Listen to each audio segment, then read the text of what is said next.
It goes viral. It goes viral. Viral in 2014 was nice. Pete Odera is calling me. He's like, I'm being called by people in the US. They have seen your story. I'm like, what? I think someone in the Kenyan diaspora picked the story and shared in one of the groups or something. So people in the US are talking about Njoki and how she started this glasshouse PR at the age of 23 with 6,000 Kenya shillings. It became my story.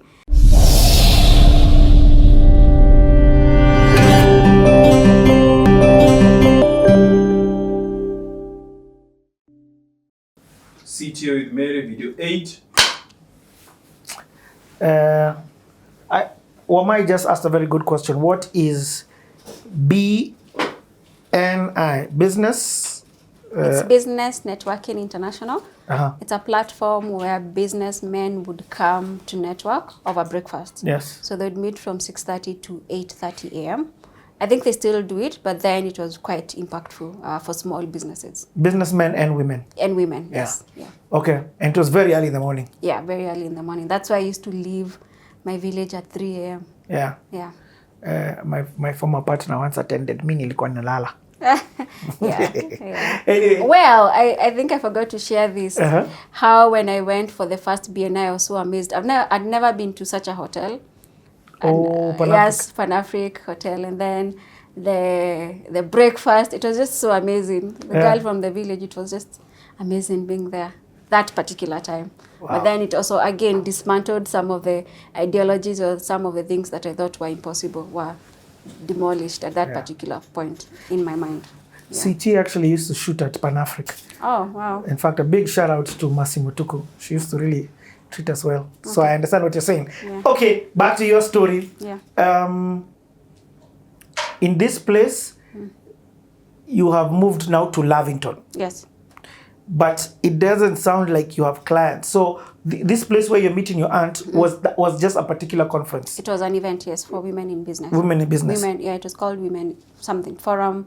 I don't remember, but yeah, women in business. So, but then now at your aunt's, are you then going back to the lifestyle of you wake up, you wear a computer too? Yes, I'll do that. But then now, because it was near, I'd walk from Lavington all the way to Junction. Yeah. So I'd go to Java. Java was new, and those days it was a thing. You can walk into a Java and sit down and work on your laptop. So I'd get into Java and work on my laptop. Then you order hot water. And maybe I need to remember. Maybe a dawa, because I have maybe I had a client who's paying me like 10,000 or 15,000. Okay. Yeah. Nice. Actually, no. I had in 2014, I had a client who started paying me 40,000 per month. Whoa. Yeah. Can I ask who? I no, because they don't like been put out there. No problem, which I understand. Yeah. What are you doing for them? So I was actually doing social media management for them. Yeah. And the interesting thing about them is they were a product meant for women for losing weight. So I went to them. So again, 2014 I've come from Africa Rise. Amazing. I've moved now to live with my aunt. This chick from Career Women has called me, so remember that. And then I have this particular client she had just come from South Africa and she was setting up in Kenya. Okay. So she needed to position her product to women in Kenya. I get it. So she didn't have money for marketing and all those things. She just needed to use, how can she use digital media effectively? So we had a meeting and I told her we can use Facebook. How did she find you? Looking for PR firm in Kenya. I think, because she wasn't introduced to me by anyone. Wow. Yeah. So I think that's how she found me, or she called the office line and then we spoke. So I went to her and I'm like, let's do Facebook, because that time Kilimani Moms was becoming a thing. Yeah. And women, moms or whoever were joining Facebook for Kilimani Moms. Yeah. So we created a Facebook page for her and then started creating a whole content calendar where on Monday we're talking about food people should eat, on Tuesday like different daily themes, and then on Thursday would put out pictures of people who are once big and now they've lost weight using her platform. Yes. And then the unique, so I told her, what is the unique thing about your platform? She was like, the most unique thing about this platform is they would do blood tests, and then they would create individualized program for each and every person. So whatever your program is different from mine, so I can't copy you. So that was the most unique thing about that particular program.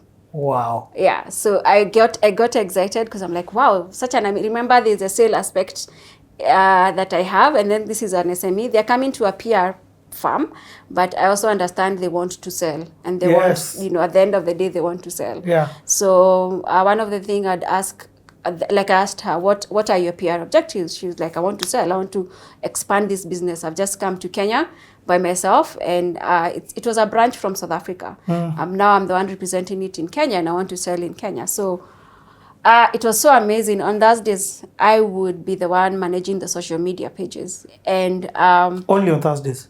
Oh, not all the week, okay. but on Thursdays, I'd see inboxes. When we share testimonials of people who have gone through that, I'd see like 40 inboxes, and out of those 5 would convert. Nice. I would know they had converted. So it worked for her. Then we did an article one day on Business Daily. Whoa. And that's paid? No. We just spoke to someone who was writing about health, and then we pitched this individualized program, because most people tend to follow what everyone is doing. So we pitched a unique selling point. Yeah. Then now we did an article with the person did the article on the behalf of the client. Then the brother was a celebrity, and he was a news anchor, and everyone was crashing on the person. So because of that, I remember the day we put him on one of the testimonials on Thursday. That day the page almost shut down. Again, she got inbox. Yeah, she got a lot of clients. Influencer marketing. We did influencer marketing at that point in 2014. Yeah. And these are just strategies that would throw out there. Twitter would not work. That Facebook worked for her because of the kind of. And were you doing digital ads at that time? No, she didn't have chums for spending on digital. Yeah, she just had 40,000 for the strategy, and then once in a while we'll do a sponsored ad. Would we even do? No, maybe once in a while sponsored ad on Facebook. So were you throwing this? You were throwing these things into Kilimani Moms? Yes. So Kilimani Moms at that time wasn't closed? Yeah, it was popular. That's the time it was coming up.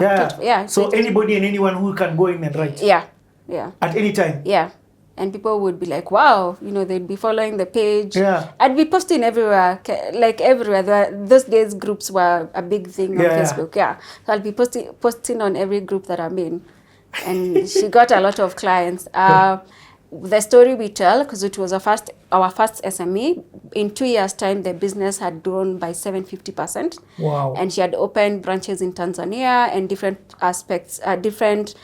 towns in Kenya. What? That's my amazing SME story. So I've told it so many times, and she's like, don't do it, stop saying my name. But yeah.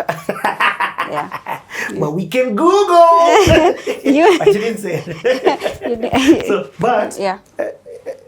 Did you remain with her for that time? For 2 years, yes. Wow. Yeah. So you got some rent money.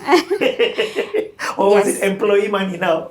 It's rent money. In fact, because I'm not working for her. I'm not working in her office. Yes. I'm working at Glasshouse office, wherever I am. Yes. Yeah. But what I mean is, employee money, meaning you now are able to hire somebody. Yes, I was able to hire an admin. Yes. So was that your first employee? Yes. In admin. 2014. Yeah. So what are they doing? What terms of admin are they doing? They're just assisting me on the answering info email stuff. I get it. Just admin. And how much are you paying them? I need to remember, maybe 15 to 20. Okay. Yeah. So that's half of what she's paying you. Yeah. You get? Yeah. So that's what I'm saying. Even though the client has grown, you have gotten an employee. Yeah. It's not that more money has come into your pocket. Yeah. You get? Yeah.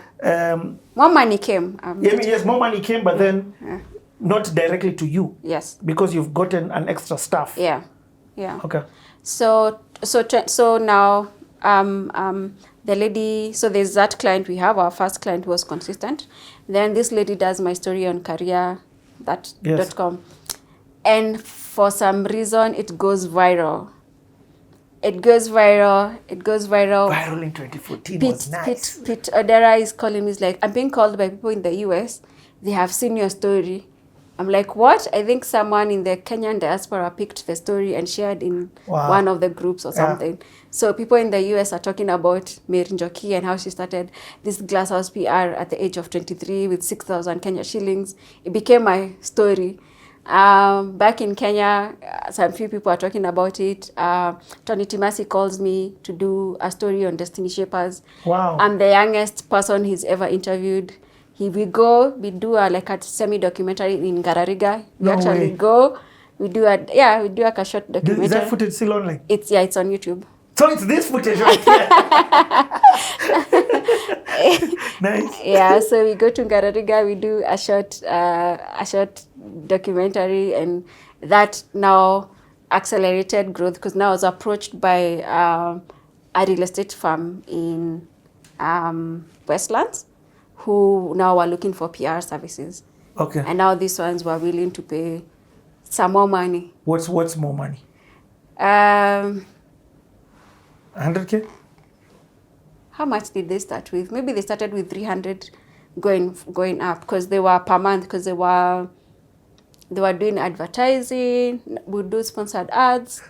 Okay. So that sponsored ad money is still in that 300K? Yes. Okay. Yeah. So that's, and maybe you're sponsoring with what, 50K? Yeah, maybe, yeah. Okay. Yeah. So, okay. Hey. He sits up. Yeah. So, yeah. This story goes viral. Yeah. What does that have an effect on clients that you get, or it's brand awareness? It's brand awareness, but also like now that client came to me because of that.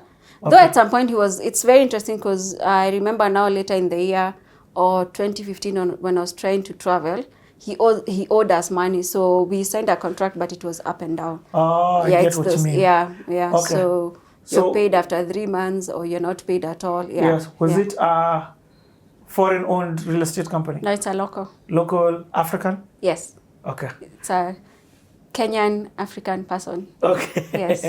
Yeah, I know there's a couple of Indian real estate companies in Westlands. No. It's not an Indian. No, it wasn't Indian. Okay. Yeah. So you start doing buildings. Yes. Buildings in terms of real estate. No, houses. They were selling houses, yeah. Okay. Yeah. So they approach you, hey, we want you to do for us. It's PR, but it sounds like it's even marketing. It's like a mix of all of those things. Because SMEs, remember, yes. I'm dealing with, on this side of the continent, very few people are separating both. When I'm dealing with international companies, that's when you separate. And I have, a lot is happening this time. So I moved to Lavington. I've come back from Africa Rise. My story is going viral. We have this health client. Yes. Then we have the real estate client. Then one day, this real estate guy is not even paying. Come to think of it, he wasn't paying because I remember I didn't at some point I was like, what am I doing with this person? So I'm on my email, and then I receive an email from Facebook. Yeah, there's so much. Yeah. I don't want to leave this story of this non-paying client. Yeah. You see what has happened is he's injected hope. Yeah. He's reached out to you. Yeah. He's now telling you I'll pay you 300K. Yeah. 300K and you to earn 40K. That's the dream for an SME. Yeah. Because you're an SME. Yeah. Glasshouse PR is not... Was an... correct yourself, Richard. Was an SME. Yes. Hey, today you're checking me. So you are an SME, and what I'm trying to share in this story is the dangling carrot of success, or of I'm arriving. It's wonderful. They may have paid you your first one. Yeah. And in your mind, did you then bring about changes? This is a 300G client. This client needs a dedicated person. You get? Yeah. So you hire somebody to manage this thing. You're going to do this thing. These guys don't pay. Suddenly you're in debt. Yeah. You get all these different. Yeah. Or you decide now we've got this client. Now we need our own office. Yeah. You get. You see, when you're starting out, and I love probably where I worked at before I quit. I was doing so many things. When you're starting out as an entrepreneur, you're also so many things. Yes. And you have to accept. And it was interesting. I started out when I didn't have many responsibilities per se when physically. So I was able to handle many things. So even when clients would come, I'd handle them myself. And because I had the knowledge, I would prefer doing it, because by the time you get someone who you now can, you can't pay the top dollar to get the right people to do what you're seeing. Exactly. But your mind can see. So you're doing end to end. I think I've done even accounts at Glasshouse PR. The only thing I haven't done is graphics design.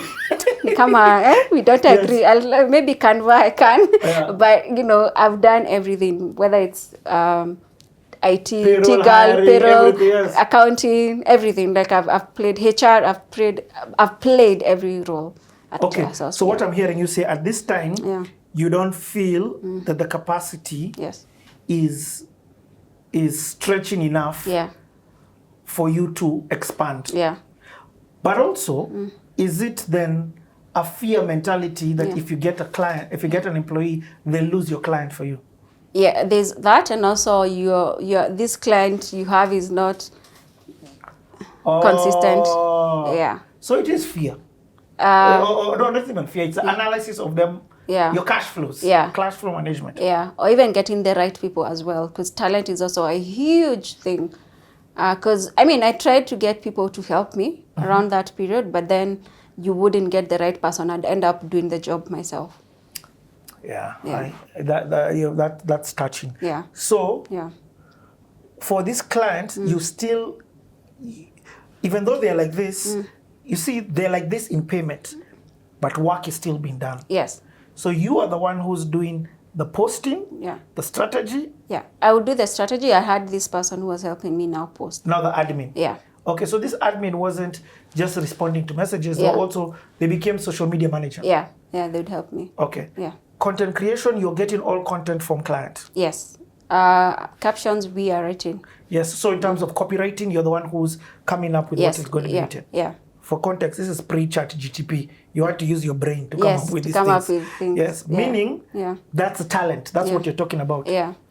Okay. Yeah. I'm understanding. So then you get email in 2014 from Facebook. Yes. We're coming back with that conversation. All right.